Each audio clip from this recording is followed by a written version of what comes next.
Welcome to Washington Today on C-SPAN Radio for Tuesday, April 29, 2025. President Donald Trump marks his first 100 days in office with a trip to Michigan, one of the swing states in the 2024 election that gave him the victory. While the White House Press Secretary Karoline Leavitt and Treasury Secretary Scott Bessent talked to reporters in the White House briefing room about the economy and trade. White House also very critical of Amazon after reports the company may list the cost of tariffs next to products sold online. President Trump said he called Amazon CEO Jeff Bezos. Amazon says it was never considering this for its main site. Budget Reconciliation Committee markups begin in the House. Homeland Security Committee dealing with increased spending on border security. Education and Workforce Committee with cutting spending on college student aid. Supreme Court hears a case over whether a family whose home was mistakenly raided by the FBI can sue. A move in the U.S. House to block an investigation of Defense Secretary Pete Hegseth's use of the Signal app for unsecured chats about attacks on the Houthis. And Canadian Prime Minister Mark Carney celebrates his Liberal Party's come-from-behind victory in Monday's elections based on a campaign of opposition to President Trump's tariffs and his calls to make Canada the 51st state. And we begin at the White House early Tuesday morning. White House Press Secretary Karoline Leavitt holding a second news conference of the week about President Trump's first 100 days. Today is the actual 100-day mark. And the topic today, the economy. Today officially marks 100 days of promises made and promises kept by President Trump. This has truly been the most historic start to a presidency in American history. After building the greatest economy in the world in his first term as president, President Trump is in the process of doing that all over again. The American people trust in President Trump. Since his first day in office, President Trump has focused on defeating the Biden inflation crisis, bringing down the cost of living, and making the United States the best place in the world to do business, invest, create jobs, and innovate. And President Trump's efforts are working. 345,000 jobs have already been added since the start of President Trump's term. Last month's jobs report saw nearly 100,000 more jobs than economists predicted, and it was the fourth highest month for private payroll growth in the past 2 years. 9,000 manufacturing jobs have been added to the economy already. This is a sharp contrast to the 6,000 manufacturing jobs that were lost each month in the final 2 years of the Biden administration. The U.S. employment rate remains at historic lows. And thanks to President Trump, Americans are seeing price relief for the first time in years. The last inflation report showed the first consumer price decline since the COVID pandemic, a decrease in energy prices, and real average hourly wage growth. President Trump is delivering on his promises to lower costs for American families and businesses. Prices across the board for everyday goods have seen declines since this president was inaugurated. From airfare to used motor vehicles to prescription drugs, prices are dropping. White House Press Secretary Karoline Leavitt in an early morning news conference at the White House. Story from Yahoo Finance. The auto industry finally received some clarity Tuesday from the White House as President Trump signed an executive order providing some exemptions on tariffs on foreign car and parts imports. The exemptions aid automakers by preventing tariffs on foreign-made cars from stacking on top of other tariffs currently imposed by the administration. The Treasury Secretary Scott Bessent joined the White House Press Secretary at the morning news conference, and he was asked about tariff and trade deal negotiations, first and foremost with China, almost a month into the president's 3-month pause on his high reciprocal tariffs. The Chinese continue to say that the U.S. and China are not engaged in any consultation or negotiation on tariffs. You recently said you've talked to your counterpart, but more about, quote, traditional things like financial stability. So can you clarify, is the administration talking to Beijing specifically about tariffs or not? Well, we're not going to talk about who's talking to whom, but I think that, over time we will see that the Chinese tariffs are unsustainable for China. China. I've seen some very large numbers over the past few days that show if these numbers stay on, Chinese could lose 10 million jobs very quickly, and even if there is a drop in the tariffs, that they could lose 5 million jobs. So remember that we are the deficit country. They sell almost 5 times more goods to us than we sell to them. So the onus will be on them to take off these tariffs. They're unsustainable for them. And they are saying you guys are not talking about it. So is that true? Look, they have a different form of government. They're playing to a different audience. So I'm not going to get into the nitty-gritty, again, of who's talking to whom.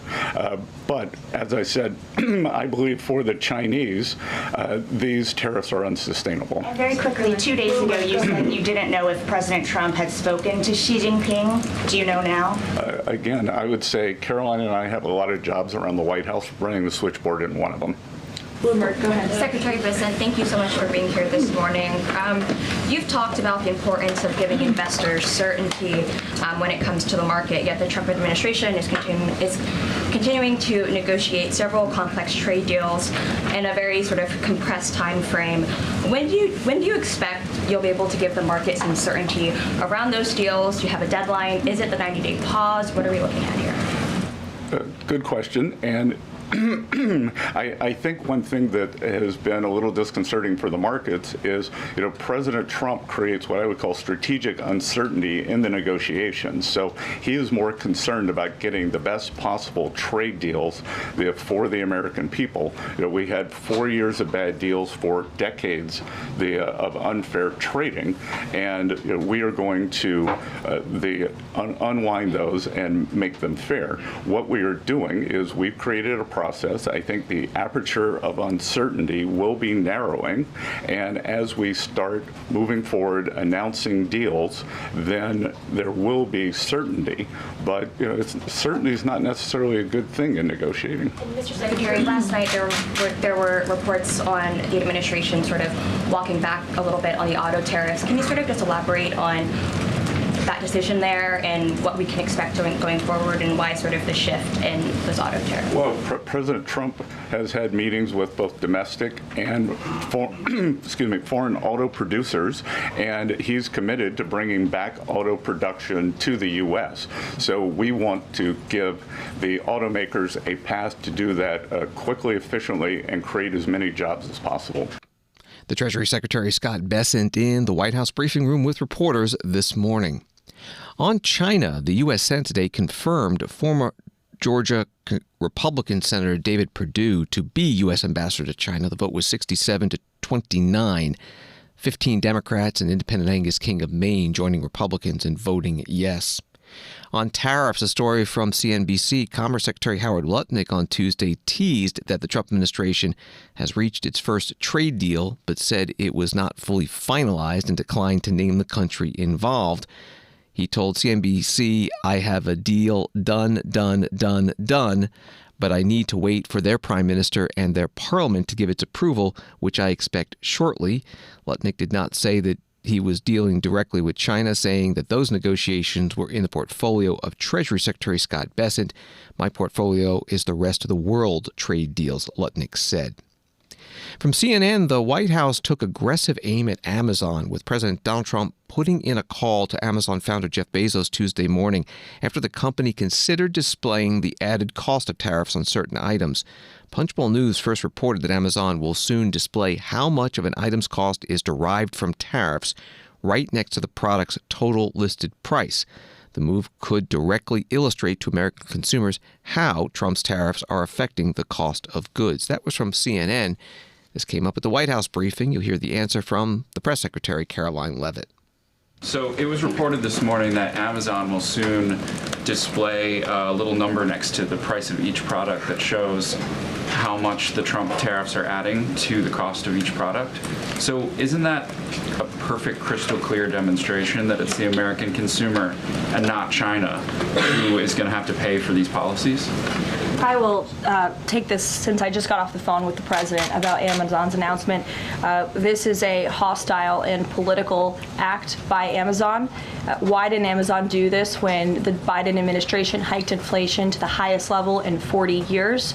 And I would also add that it's not a surprise because, as Reuters recently wrote, Amazon has partnered with a Chinese propaganda arm. So this is another reason why Americans should buy American. It's another reason why we are onshoring critical supply chains here at home to shore up our own critical supply chain and boost our own manufacturing here. Is Jeff Bezos still a Trump supporter? Look, I will not speak to the president's relationships with Jeff Bezos, but I will tell you that this is certainly a hostile and political action by Amazon. The White House Press Secretary Karoline Leavitt in the White House briefing room on that Chinese propaganda arm she mentioned. Back to the CNN article, Leavitt on Tuesday cited a Reuters report from 2021 about an alleged partnership between Amazon and a, quote, Chinese propaganda arm that censored user reviews on its Chinese website for President Xi Jinping's speeches and writings. And also about the listing of tariffs next to products, again from the CNN article. An Amazon spokesperson said in a statement to CNN that the move was never a consideration for the main Amazon site and nothing has been implemented on any Amazon properties. Amazon, however, said it was considering the idea of listing import charges on certain products on Haul, its spin-off website that sells items below $20, but the change wasn't rolled out. Amazon spokesperson said this was never approved and was not going to happen. Again, that was from CNN. The Senate Minority Leader Chuck Schumer, Democrat from New York, quote tweeted the exchange at the White House on Amazon, adding, apparently being honest and giving facts to Americans is now hostile and political to Trump. Americans deserve to know the truth, but Trump wants to bully anyone who tells you the truth. President Franklin D. Roosevelt was the first to coin first 100 days. He said it in a radio address in July 1933, referring to the first 100 days of the congressional session, which had started in March rather than the first 100 days of his administration. But ever since, first 100 days of a new president's administration has been considered a significant milestone. And in the afternoon, President Donald Trump spoke to reporters as he left the White House for Michigan to mark the first 100 days in office of his new term. Hello, everybody. We're going to a great state that we won, very big, Michigan, and we're going to have an Air Force base that's not going to be closing. We're going to keep it open for the people of Michigan and for our country. And I look forward to that. Some of you are going and some of you aren't. Any questions? Great. Jeff Bezos was very nice. He was terrific. He solved the problem very quickly. And he did the right thing, and he's a good guy. What was your message? Have you given the president or fee? Is there an update on negotiations with China? No, not an update. No, not an update. Mr. President, Jordan Conrad from Gateway Pundit. I wanted to get your response on the leftist media. They're trying to hide the mugshots that are featured on the front lawn of rapists, murderers, pedophiles. What do you think of that? Aren't they proving to be the enemy of the people? Well, I guess they are. I guess they are, right? Thank you. Who you with? I like your hat, by the way. Who you with? The Gateway Pundit, sir. Mr. President, sir, what's your Mr. President, sir? Republicans on the Hill who seem not to be on board with your political agenda. What do you say I think they're going to be all on board. I think the Republicans are really with us. We have the big, beautiful deal. It's moving along, and I think we're going to have it taken care of. I think they'll all be there. Mr. President, sir, what's in store, sir? Mr. President. Will you end the IRS?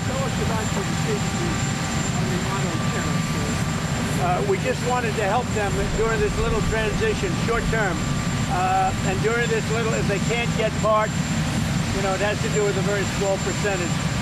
If they can't get parts, we didn't want to penalize them.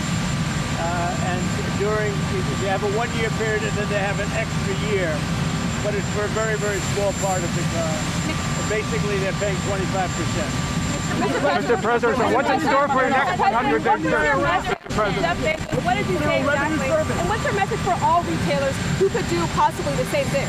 Yeah, nothing that really, he's a good guy. I've gotten to know him over the last couple of years, and he's done a fantastic job. So I appreciated what he did. Sir, what's in store for your next 100 days? How's your game? Michigan, you're going to list the accomplishments of the administration. Yeah. If there was one big thing you really wanted to have happen in the first 100 days, but didn't, what would it be? Well, I think we've done everything or it's in the process of being done. For instance, the border is in great shape. 99.9% came out again today.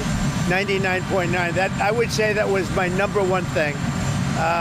The economy would be certainly right up there, and I think it's doing great. We were losing billions and billions of dollars a day with trade, and now I have that down to a very low level, and soon we're going to be making a lot of money. We're going to be reducing people's taxes, and we're going to get the big, look, a very important element that we're working on now, maybe more important than anything with the border in good shape, is the fact that we want to get, and very importantly, the big, beautiful new deal. If we get that done, that's the biggest thing, what's happening in Congress right now. And I think we're going to get it done. We have great Republican support. If the Democrats blocked it, you'd have a 60% tax increase. I don't think that's going to happen. We have great support from Republicans. So the big, beautiful deal, that's what we want, the bill. President Donald Trump speaking to reporters outside the White House before he flew to Michigan to mark his first 100 days in office, which is today. He said he was heading to the Selfridge Air National Guard base, joined by the governor, Gretchen Whitmer, a Democrat, before holding a rally in Warren, Michigan. Detroit Free Press writes that Governor Whitmer has been pushing for a new mission for Selfridge, saying a fighter mission would protect Selfridge's estimated $850 million impact on Michigan's economy and build on Michigan's legacy as the, quote, arsenal of democracy. And President Trump, in his remarks there, did say, as Commander-in-Chief, I'm proud to announce that very soon we will replace the retiring 10 Warthogs with 21 brand new F-15 Eagles. On the first 100 days of the Trump administration, Congressman Pete Aguilar, Democrat of California, the caucus chair, said at a news conference today on Capitol Hill that President Trump has not been successful. America is less safe and more expensive than it was 100 days ago. Trump's reckless tariffs are going to make high price of groceries, gas, housing, utilities, clothing, electronics, and other essential goods even worse. Companies are laying off hardworking Americans, and we are staring down an impending supply chain crisis in a few weeks. Our national security is threatened by amateur individuals sharing classified war plans in group chats. Our communities are threatened because Trump released hundreds of criminals back onto the street. Our freedoms are threatened because the Trump administration abandons the rule of law and due process by deporting an innocent man and even American children. By every metric, Donald Trump has failed. But instead of trying to put out the fire that he's caused, he's pouring gasoline on it by cutting $880 billion from Medicaid that will make health care more expensive and less affordable. He wants to take food off of the table of American families, children, and veterans. And he's doing this all for one simple purpose: to put into place massive tax breaks for his billionaire donor friends. The Speaker went to the White House yesterday to get his marching orders, but if House Republicans want to avoid tying themselves to this sinking ship, they need to vote against the Republican budget bill. You'll see House Democrats fighting back at every step of the way this week and next week as Republicans try to pass their dangerous and extreme budget. Congressman Pete Aguilar, Democrat of California, the caucus chair at a news conference today on Capitol Hill, one of many House and Senate Democratic news conferences, rallies, and floor speeches today marking the president's first 100 days. In fact, in the Senate, the senators there, the Democrats, plan to hold the floor throughout the night, perhaps past midnight. We, as always, have live coverage on C-SPAN 2 television, and you can follow it on the free C-SPAN Now mobile app. Story from Politico. House Republicans are putting pen to paper for their massive party line bill and are beginning to unveil some of the text ahead of a crucial markup sprint that begins this week. Republican committee chairs will spend much of the next 3 weeks shepherding their portions of the tax, energy, defense, and immigration package out of their committees with the goal of getting the final legislation to President Donald Trump's desk before the end of May. It's a deadline that may very well slip. The Oversight and Governmental Affairs Committee appeared to be the first to unveil text. Language from that panel would roll back federal employee pension benefits to save billions of dollars. Text from the Homeland Security Committee includes millions for presidential home security reimbursements to local police, and the Transportation Infrastructure Committee may create a fee on electric and hybrid vehicles. That was from Politico. House Speaker Mike Johnson, Republican of Louisiana, asked at a House Republican leadership news conference today about the timeline to get the budget reconciliation bill done. Can you give a quick timeline on reconciliation? Yeah, I'll just say this. We're sticking to our plan. We had a Big Six meeting yesterday with Secretary Bessent and Kevin Hassett at NEC. Senator Crapo, who's the finance chair over there, Leader Thune, I, and Jason Smith, Ways and Means chair. And we had White House folks there as well. And what we discussed was the timeline. As the Treasury Secretary Bessent has said a few times, he gave us credit for moving this so aggressively on this calendar. I'm really glad that we did, because we got to deliver this in economic relief for the American people quickly. We've got to codify all this.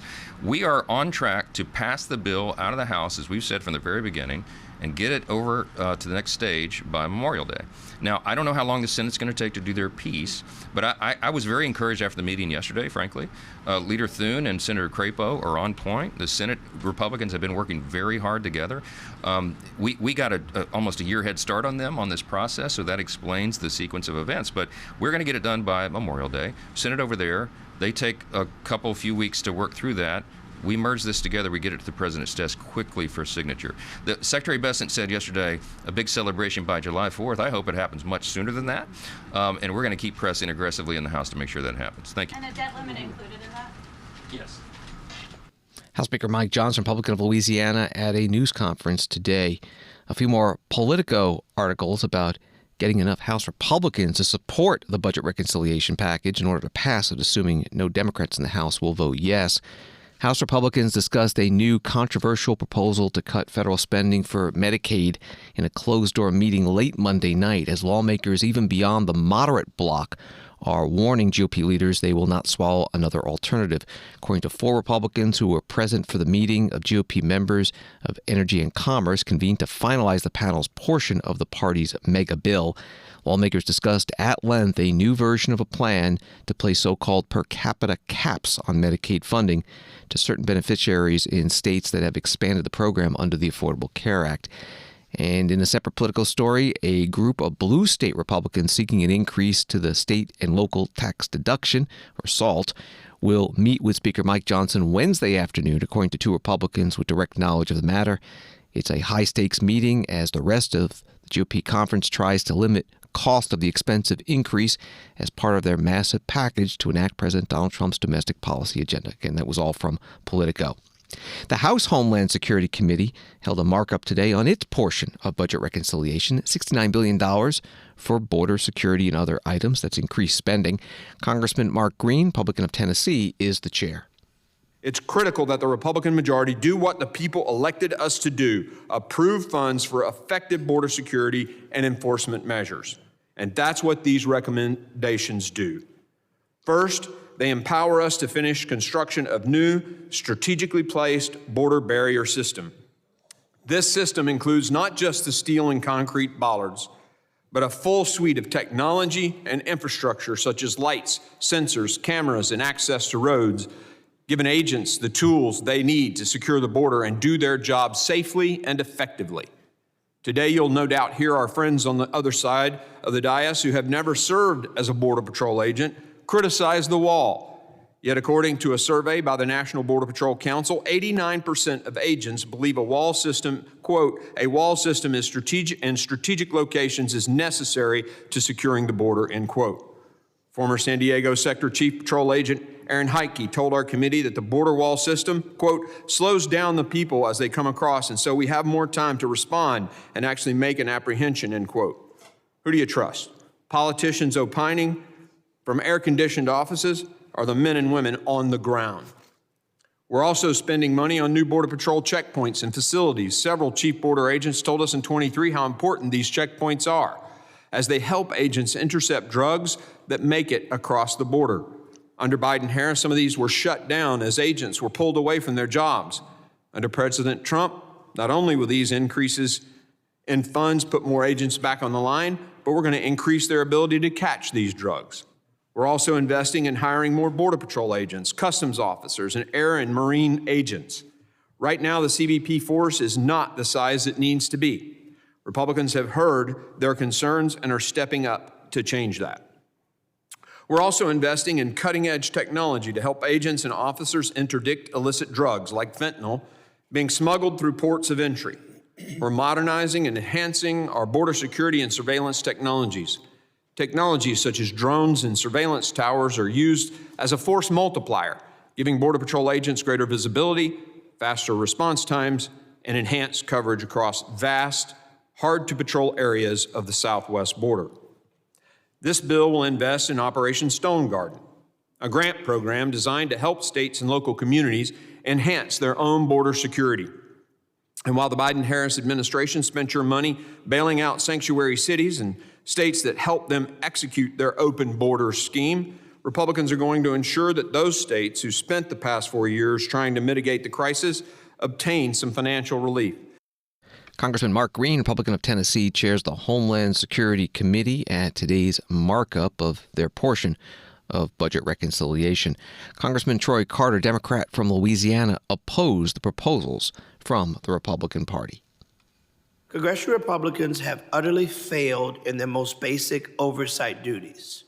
They're focusing through a massive bill with a single appearance from Secretary Noem, without one hearing, without one word of testimony on DHS's actual budget needs and priorities. That is legislative malpractice. Worse yet, this bill would supercharge the administration's extreme mass deportation agenda. We're seeing dangerous rise in forced disappearances of immigrants without due process, many of whom have done nothing more than exercise their First Amendment right and have not been convicted of any crime by any of our justice systems.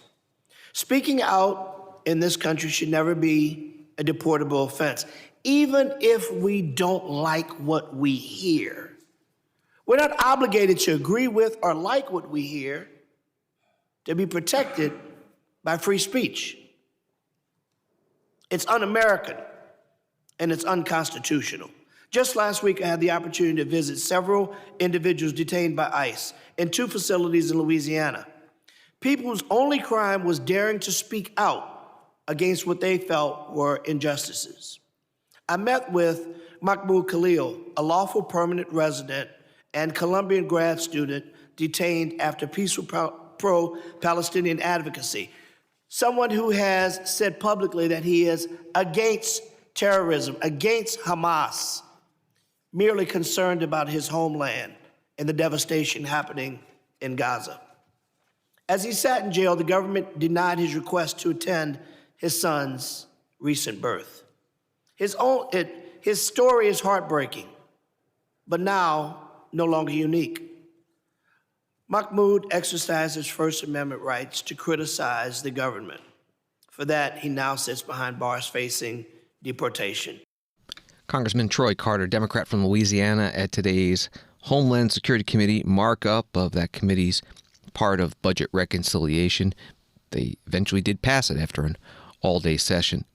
Story from the Washington Post, the Justice Department has begun the first criminal prosecutions of migrants who breach a newly expanded military zone at the southern border that's patrolled by U.S. troops, threatening people with additional penalties for crossing the U.S.-Mexico border illegally. At least 28 migrants were charged Monday with crossing into the 170-mile-long National Defense Area, a 60-foot strip of land that stretches across the bottom of New Mexico and has effectively been turned into part of a U.S. military installation. That was from the Washington Post. The U.S. House Education and Workforce Committee also met today to consider their portions of budget reconciliation. The committee chair, Tim Walberg, Republican of Michigan, wrote that the proposals would boost student success while safeguarding taxpayer money, and that the legislation saves over $330 billion to help advance President Trump's agenda to provide tax relief for American families and small businesses, rein in wasteful spending, and reduce the federal budget deficit. Here's part of the chairman's opening remarks at the markup. This bill set forth by committee Republicans not only would save taxpayers over $350 billion, but also bring much-needed reform to three key areas: simplified loan repayment, streamlined student loan options, and accountability for students and taxpayers. The bill cleans up the mess that the Democrat-created repayment crisis, including for the millions of borrowers who are in limbo awaiting court decisions stemming from President Biden's radical and illegal rewrite of the law. Moreover, it simplifies and improves the system going forward by streamlining repayment options and providing targeted assistance to struggling borrowers who need it rather than blanket bailouts for those who don't. These reforms will encourage responsible borrowing and timely repayment. It's no secret that some colleges have exploited the availability of uncapped federal lending and generous forgiveness programs to raise prices rather than improve access and affordability.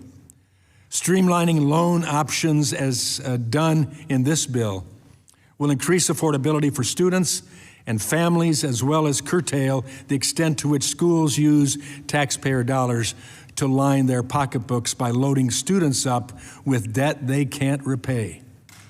Finally, the bill ensures that hundreds of billions of taxpayer dollars no longer flow unchecked to low-value institutions and programs by holding colleges accountable for student outcomes by requiring schools to have skin in the game.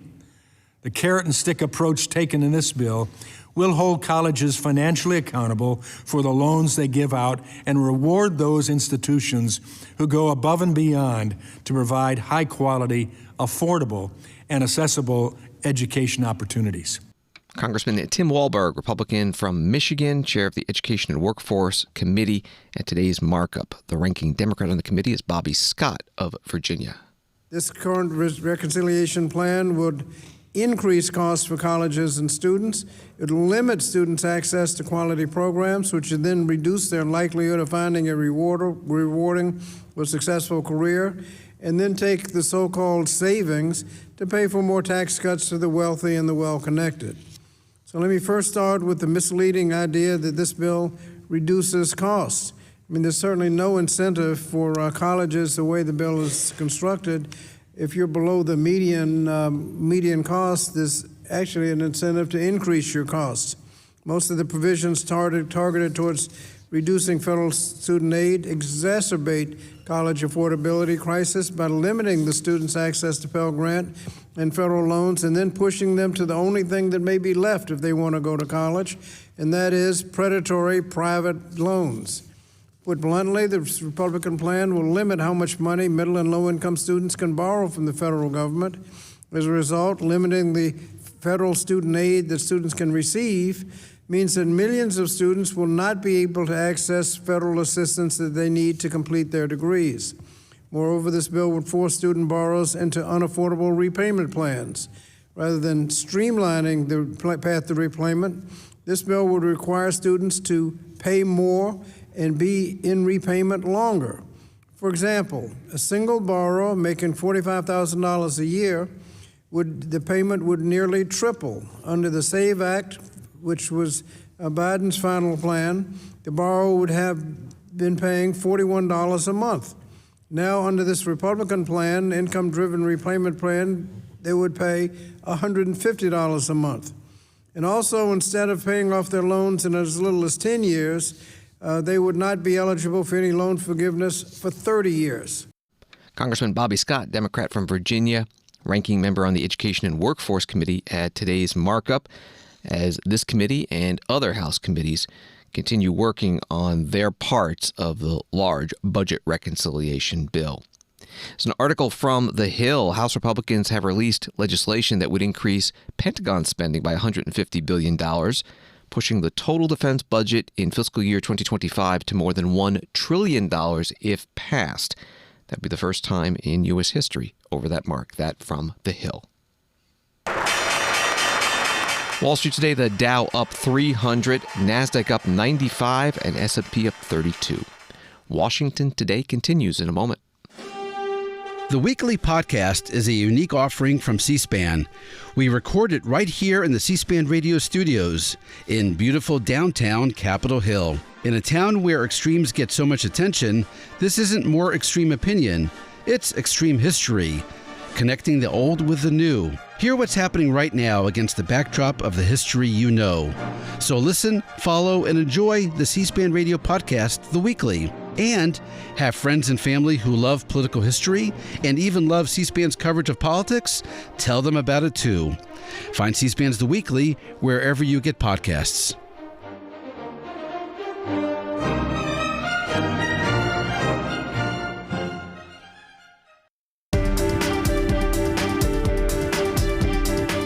Welcome back to Washington Today, available as a podcast on the free C-SPAN Now mobile app and wherever you find your podcasts. The Supreme Court seemed inclined to a narrow ruling on Tuesday, writes Associated Press, in a law enforcement accountability case over an FBI raid that targeted the wrong house. While some justices appeared open to the argument that the family should be able to sue over the mistake that left them traumatized, the court seemed wary of handing down a more sweeping ruling on when the federal government can be held liable for law enforcement decisions. The case was filed after FBI agents broke down Trina Martin's door before dawn in 2017. They pointed guns at Martin and her then-boyfriend and terrified her 7-year-old son before realizing they were in the wrong place. The FBI team quickly apologized and left, with the leader later saying that his personal GPS had led him to the wrong place. That was from Associated Press. Here's some of the oral argument. Supreme Court Justice Neil Gorsuch questioning Frederick Liu, assistant to the U.S. Solicitor General. No policy says don't break down the wrong house, the door of a house. No, excuse me. Of course, don't traumatize its occupants. Really? Of course, it's the United States policy to execute the warrants at the right house. I should hope so. But stating the policy at that high level of generality doesn't foreclose or prescribe any particular course of action in how an officer goes about in identifying the right house. And as the district court found at 52A, the sort of discretion left to the officers here to determine the right house is filled with policy considerations. The officers here were weighing public safety considerations, efficiency considerations, operational security, the idea that they didn't want to delay the start of the execution of the warrants because they wanted to execute all the warrants simultaneously. Those are precisely the sorts of policy trade-offs that an officer makes in determining, well, should I take one more extra precaution to make sure I'm at the right house? Here, petitioners suggest, for example, that the officer should have checked the house number. Yeah, you might look at the address of the house before you knock down the door. Yes, and as the district court found at 52A, that sort of decision is filled with policy trade-offs because checking the house number at the end of the driveway means exposing the agents to potential lines of fire. How about making sure you're on the right street? Is that? And how does that? Just the right street. No, I mean, I was just going to say. Checking the street sign, is that asking too much? What I would say is exactly what the courts below found, which is that the officers here made a reasonable mistake as to where they were. The allegation from petitioners' claims is that they should have done more. They should have stopped and got out of the caravan of vehicles and checked the streets. Frederick Liu, assistant to the U.S. Solicitor General, being questioned by Supreme Court Justice Neil Gorsuch in today's case, U.S. v. Martin. We've got the full oral argument, the full audio. It's only audio at this point, provided by the court at our website, cspan.org. A USA Today article explains the family sued under the Federal Tort Claims Act, which Congress amended in 1974 to allow lawsuits against law enforcement after 2 wrong house raids the year before. But the government argued that judges shouldn't second-guess agents doing their jobs. A district court and the 11th U.S. Circuit Court of Appeals dismissed the case by finding the agents were immune. That was from USA Today. The House today passed a resolution that provides the rules for debate for 5 other bills expected on the floor this week. That resolution also had a provision inserted by the Rules Committee to prevent any votes on resolutions of inquiry. And a new Republic article says that would take away one of the few oversight tools that House Democrats have as the minority party in the chamber. And at the moment, Democrats on the House Armed Services Committee are using one of those resolutions to demand answers from Secretary of Defense Pete Hegseth about U.S. attacks on the Houthis in Yemen and about how the Pentagon is handling classified and sensitive information. Hegseth's use of private group chats on the Signal app to discuss U.S. airstrikes in Yemen have prompted House Democrats to push for more info. That was from the New Republic article. Congresswoman Teresa Leger Fernandez, Democrat from New Mexico, a Rules Committee member, spoke about this during the House floor debate. Americans are demanding we put an end to Trump's tyranny. Republican voters are showing up at the few town halls that are Republicans are brave enough to have, and they're yelling at their representatives. They're saying, do something. Well, Americans want us to have the courage to stand up to Trump. House Republicans are doing the opposite. Hidden in the rule we are debating today is a provision that will cover up Secretary Hegseth's texting of classified war plans. Republicans won't even let Democrats ask for information about what's happening at the Department of Defense. No courage, just capitulation. Congresswoman Teresa Leger Fernandez, Democrat from New Mexico, on the House floor. Speaker Mike Johnson, Republican of Louisiana, was asked at his news conference about this provision barring the resolutions of inquiry inserted into the resolution that governs rules for floor debate on other bills. You inserted a provision in a rule to block efforts to target Trump on tariffs, and now you've done the same to prevent resolutions of inquiry, including this probe into Pete Hegseth and his use of Signal. Why are you using the rules of the House to effectively protect Trump rather than let the House work its will? No, we're using the rules of the House to prevent political hijinks and political stunts, and that's what the Democrats have. As I mentioned, no leader, no vision, no platform. All they have is obstruction. They're trying to target. They showed us over the last 4 years, the last 8 years. They used lawfare. They used, conspiracy theories. All these political weapons to just go after the president and make his life miserable. That's not what the American people voted for. That's not what they deserve. We can do better. So we're preventing this nonsensical waste of our time. House Speaker Mike Johnson at his news conference today, and later the House did pass the resolution that contained that provision barring the resolutions of inquiry. The vote was 216 to 208. Story from NBC News. Defense Secretary Pete Hegseth said Tuesday that he will move to end a Defense Department program for women created during and promoted by the first Trump administration. The bill that established the Women, Peace, and Security WPS program, a government-wide effort in the diplomatic and national security spaces to expand opportunities for women, was written by Homeland Security Secretary Kristi Noem when she served in the House and co-sponsored by Secretary of State Marco Rubio when he served in the Senate. Hegseth wrote on X, WPS is yet another woke, divisive, social justice Biden initiative that overburdens our commanders and troops, distracting from our core task, war fighting. The NBC News article says that Hegseth has come under fire for saying that women shouldn't hold combat roles. He added the program, which had wide bipartisan support in Congress, was pushed by feminists and left-wing activists. And the NBC News article notes, despite stating he was ending the program, Hegseth said the department would have to execute the minimum of WPS required by statute and then fight to end the program for our next budget. Again, all reporting from NBC News. If the task at hand is an army command. Song of the Women's Army Corps. In the U.S. Capitol Visitors Center, Associated Press article explains that the only black all-female unit to serve in Europe during World War II, commonly known as the 6888, presented Tuesday with a Congressional Gold Medal following a long-running campaign to recognize its efforts. 6888th Central Postal Directory Battalion was created with solving a growing mail crisis during its stint in England, and upon its return, serving as a role model to generations of black women who joined the military. The unit cleared out a backlog of about 17 million pieces of mail in 3 months, twice as fast as projected. It would go on to serve in France before returning home. And like many black units during World War II, its exploits never got the attention afforded its white counterparts until now. That was from the AP story. Today's ceremony was held at Emancipation Hall in the Capitol Visitors Center. Several members of Congress spoke, including Gwen Moore, Democrat of Wisconsin. None of them did it for glory. They did it for the love of country. And, the story reminds us so much that while there's much that divides our country today, there's even more that joins us together. And like a commitment to service, a commitment to doing something bigger than yourself, to live voluntarily, to go into service in a war zone, even in the face of segregation at home. We want to thank the women of the 6888 from all over the nation, the 855 women who served, for their service.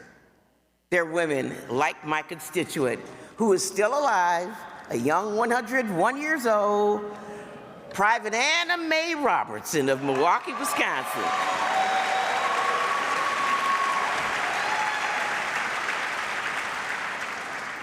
I first got to know Anna Mae Robertson because she's the mother of a friend of mine that I went to college with, and she's also a constituent. And my office was contacted to look for some of the service medals that they thought she most certainly deserved.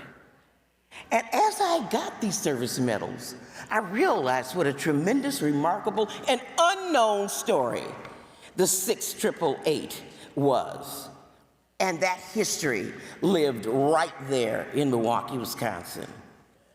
And as I worked to prepare these remarks, I had to think further about how this evolved. Her daughter, Cherie Robertson, very dear friend of mine, wrote me a letter, and I'm quoting from Cherie's letter. Quote, "By sponsoring the bill for the Congressional Gold Medal, you will be ensuring that the contributions and sacrifices made by the women who served in the 6888 Central Posting Battalion will not go unnoticed and will be appreciated by future generations," unquote. And you've heard about the obstacles that these barriers, cold, freezing weather, rats, but they put duty first. And in the days before cell phones, emails, text, Instagram, you could only imagine how important getting a letter from home was, and as it sustained our young men in the theater of war. Congresswoman Gwen Moore, Democrat from Wisconsin, at today's ceremony in the Emancipation Hall, U.S. Capitol Visitors Center. The Congressional Gold Medal is the highest civilian honor awarded by the United States Congress. NPR reports that U.S. officials are not attending the main public event commemorating the end of the Vietnam War in Ho Chi Minh City this week, according to a guest list released by the organizers and seen by NPR. Top of the list, announced at the final rehearsal for the April 30th military parade, are Vietnam's biggest friends, Laos, Cambodia, Cuba, and China. It was on April 30th, 1975, North Vietnamese troops stormed the Independence Palace in central Saigon, now known as Ho Chi Minh City, ending the almost 20-year war that caused great losses to both North and South Vietnam, as well as the South's ally, the United States. The day is now celebrated in Vietnam as Reunification Day. That was from NPR. This came up at today's State Department briefing with spokesperson Tammy Bruce. Tomorrow is the 50th anniversary of the fall of Saigon, and the end of the Vietnam War. There have been reports that the U.S. has instructed or otherwise advised U.S. diplomats in Vietnam not to attend commemoration ceremonies. Is that true? Because the answer that we keep getting is that the U.S. and Vietnam are strong partners, and this, and they invited people, but there's no decision one way or another. So is it correct that they've been told or advised not to attend? Well, you know, as well as most people here, if not even better, after decades, that I'm not going to discuss conversations that we've had with our diplomats here or overseas. But I will, in the event people are curious about the answer you expect, I will provide you an answer, and everyone else as well. The United States and Vietnam have a robust bilateral relationship, and we are committed to deepening and broadening those ties. We look forward to working with the Vietnamese government and the people of Vietnam to address shared challenges and opportunities.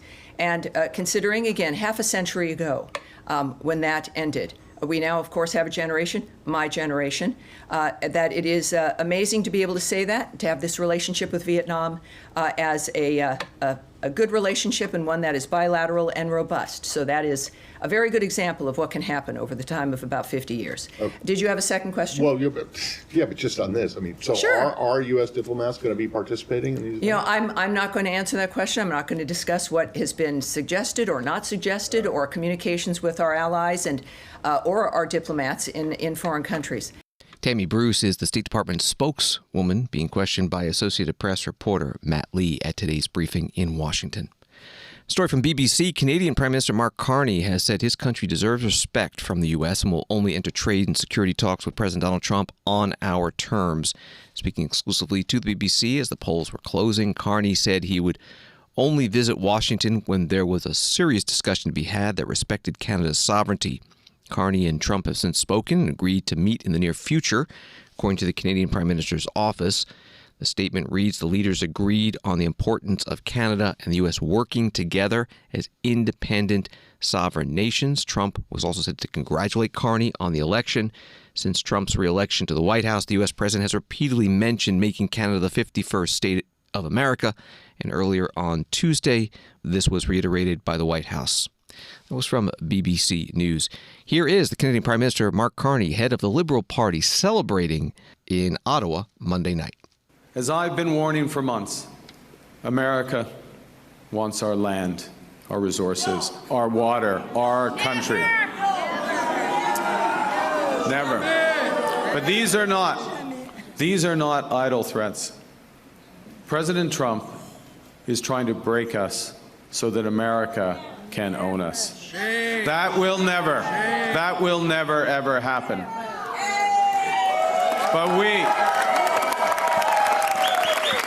But we also must recognize the reality that our world has fundamentally changed. There is also, for me, as I stand before you this evening, humility in recognizing that, while many have chosen to place your trust in me, trust in the Liberal Party, millions of our fellow citizens preferred a different outcome. And my message to every Canadian is this: no matter where you live, no matter what language you speak, no matter how you voted, I will always do my best to represent everyone who calls Canada home. Canadian Prime Minister Mark Carney, head of the Liberal Party, at a celebration Monday night in Ottawa. New York Times reports that he led his Liberal Party to a narrow victory in Canada's pivotal election on Monday, securing a fourth term in power for the party and a renewed mandate to lead the fight against President Trump over trade and the nation's sovereignty. Thanks for listening to Washington Today. Sign up for C-SPAN's evening newsletter word for word and get the stories making headlines in Washington. Emailed to you every day. Subscribe at cspan.org/connect. Have a good night.